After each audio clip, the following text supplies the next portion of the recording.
you want me to read first? Oh, I wanted on it to tell. Okay, so I'm starting out, Momo? Yeah, because I can't remember exactly. I thought I wanted a background on Balaam. Okay. You started, Ricky? Or are you about to start? I started already. Okay. Balaam is a diviner in the Torah, Old Testament, whose story begins in chapter 22 of the book of Numbers. Every ancient reference to Balaam considers him a non-Israelite, a prophet, and the son of Beor, though Beor is not clearly identified. Though some sources may only describe the positive blessing he delivers upon the Israelites, he is reviled as a wicked man in both the Torah and the New Testament. Balaam refused to speak what God did not speak and would not curse the Israelites, even though King Balak of Moab offered him money to do so. But Balaam's error and the source of his wickedness came from sabotaging the Israelites as they entered the Promised Land. According to Revelation, Balaam told King Balak how to get the Israelites to commit sin by enticing them with immorality and food sacrificed to gods. The Israelites fell into transgression due to these traps, and God sent a deadly plague to them as a result. Okay, that's pretty concise. But Balaam is sort of a strange character. I've been thinking about it, thinking he did a lot of good, but he did a lot of bad, and he didn't end up too well. So, okay, Lisa, let's start with chapter 22, verses 1 through 3, and then we'll go on to verses 5 through 20. Okay. Then the Israelites traveled to the plains of Moab and camped along the Jordan across from Jericho. Now Balak, son of Zippor, saw all that Israel had done to the Amorites, and Moab was terrified because there were so many people. Indeed, Moab was filled with dread because of the Israelites. And then you said to go to 6? That was 3, 4 to 5. Oh, okay. Okay. So it should say Balak sent messengers. Okay, Balak sent messengers to summon Balaam, son of Beor, who was at Hathor, near the Euphrates River, in his native land. Balak said, "A people has come out of Egypt. They cover the face of the land and have settled next to me. Now come and put a curse on these people because they are too powerful for me. Perhaps then I will be able to defeat them and drive them out of the land. For I know that whoever you bless is blessed, and whoever you curse is cursed." The elders of Moab and Midian left, taking with them the fee for divination. When they came to Balaam, they told him what Balak had said. "Spend the night here," Balaam said to them. "I will report back to you with the answer the Lord gives me." So the Moabite officials stayed with him. God came to Balaam and asked, "Who are these men with you?" Balaam said to God, "Balak, son of Zippor, king of Moab, sent me this message. A people that has come out of Egypt covers the face of the land. Now come and put a curse on them for me. Perhaps then I will be able to fight them and drive them away." But God said to Balaam, "Do not go with them. You must not put a curse on those people because they are blessed." The next morning Balaam got up and said to Balak's officials, "Go back to your own country, for the Lord has refused to let me go with you." So the Moabite officials returned to Balak and said, "Balaam refused to come with us." Then Balak sent other officials, more numerous and more distinguished than the first. They came to Balaam and said, "This is what Balak, son of Zippor, said. Do not let anything keep you from coming to me, because I will reward you handsomely and do whatever you say. Come and put a curse on these people for me." But Balaam answered them, "Even if Balak gave me all the silver and gold in his palace, I could not do anything great or small to go beyond the command of the Lord my God. Now spend the night here so I can find out what else the Lord will tell me." Do you want me to go through 20? Just 20, Okay. yeah. That night God came to Balaam and said, "Since these men have come to summon you, go with them, but do only what I tell you." What was Balaam's first mistake?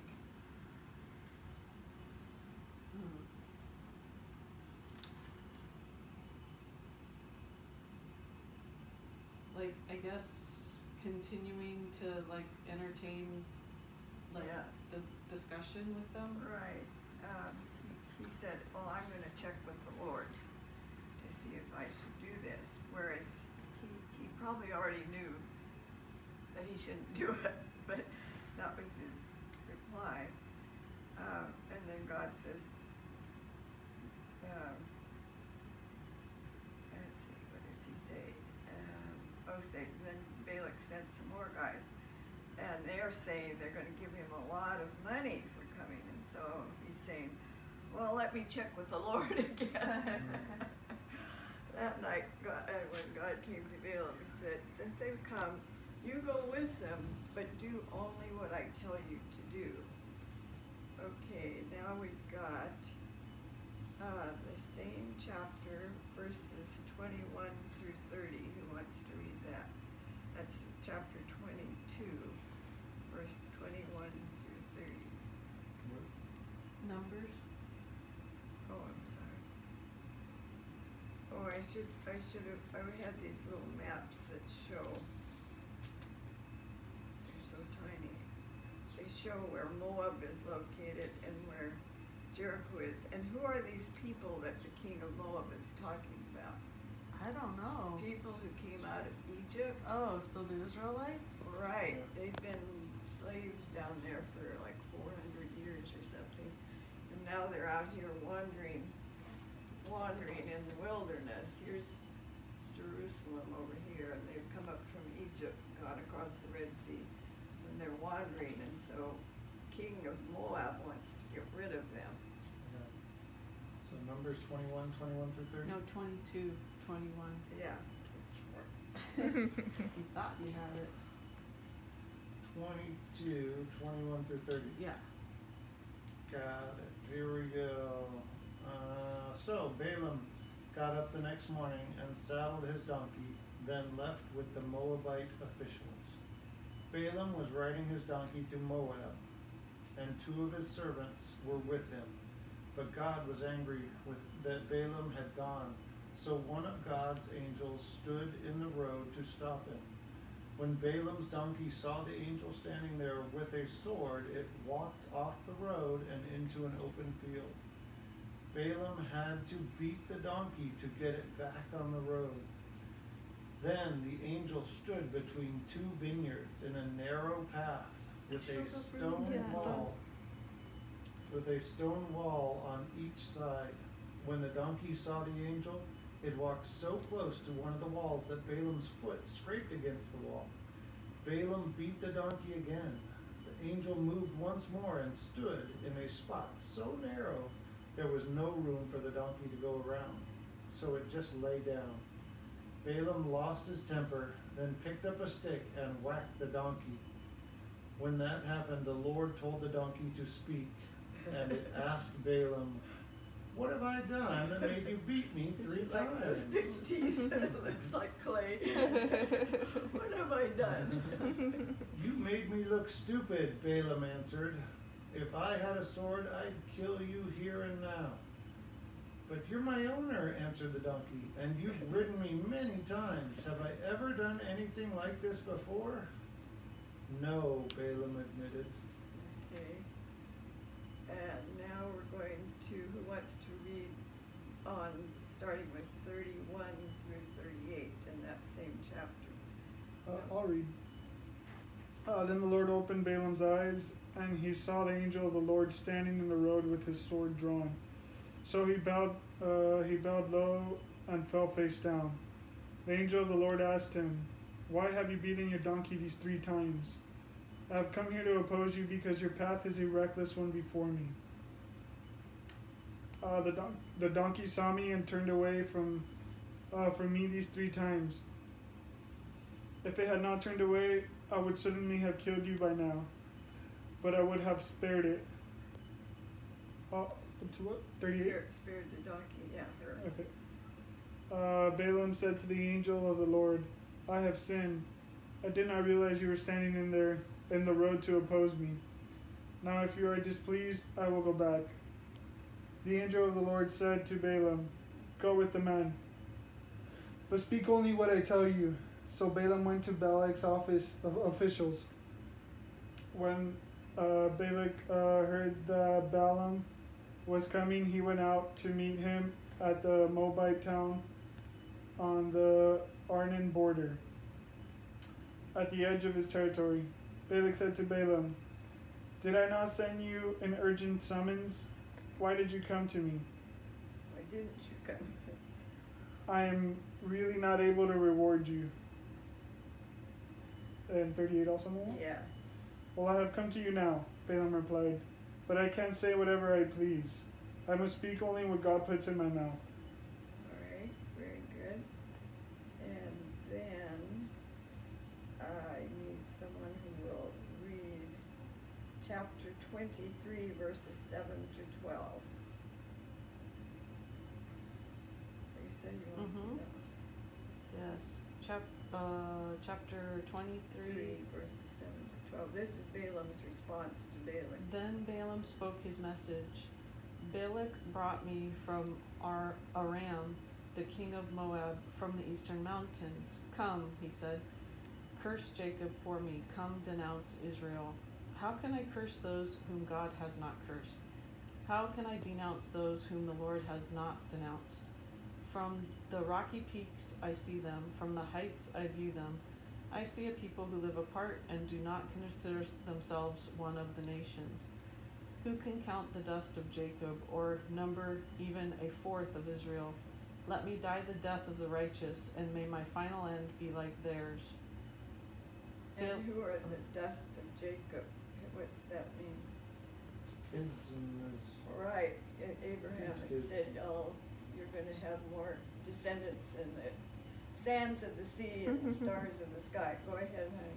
Balak said to Balaam, "What have you done to me? I brought you to curse my enemies, but you have done nothing but bless them." He answered, "Must I not speak what the Lord puts in my mouth?" Okay, so that was Balaam's response. And then we go over to chapter 24 and read verses 1 through 5. I got it. Okay. Balaam was sure that the Lord would tell him to bless Israel again, so he did not use any magic to find out what the Lord wanted him to do, as he had the first two times. Instead, he looked out toward the desert and saw the tribes of Israel camped below. Just then, God's Spirit took control of him, and Balaam said, "I am the son of Beor, and my words are true. So listen to my message. It comes from the Lord, the God, all-powerful. I bowed down to him and saw a vision of Israel. People of Israel, your camp is lovely. It's like a grove of palm trees or a garden beside a river. You all like tall aloe trees." Wait a minute. Let's see here. I'm on 6. Let's skip over to verse 8 and 9. With the strength of a wild ox, God led you out of Egypt. You will defeat your enemies, shooting them with arrows and crushing their bones. Like a lion, you lie down, resting after an attack. Who would dare disturb you? Anyone who blesses you will be blessed. Anyone who curses you will be cursed. All right, only speaking to the who? Enemies? Egypt? Israelites, yeah. Okay, so then what does Balak do? Let's say verses 10 through 13. Then Balak's anger burned against Balaam. He struck his hands together and said to him, "I summoned you to curse my enemies, but you have blessed them these 3 times. Now leave at once and go home. I said I would reward you handsomely, but the Lord has kept you from being rewarded." Balaam answered Balak, "Did I not tell the messengers you sent me? Even if Balak gives me all the silver and gold in his palace, I could not do anything of my own accord, good or bad, to go beyond the command of the Lord, and I must say only what the Lord says. Now I'm going back to my people, but come, let me warn you of what this people will do to your people in the days to come." Okay, and then I will read verse 17. This is part of Balaam's last oracle, as they call it. I see him, but not now. I behold him, but not near. A star will come out of Jacob. A scepter will rise out of Israel.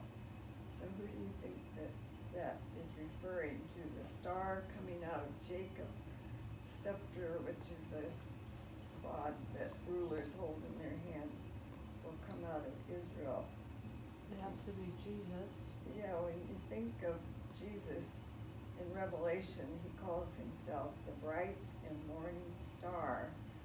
And when you read in Matthew, the wise men who came from the east to Bethlehem, they said, we have seen his star in the east and have come to worship him. So that's certainly talking about Jesus. All right, any comments? Questions? Not that I can answer anything. I made these tiny little maps that shows the Israelite path, and then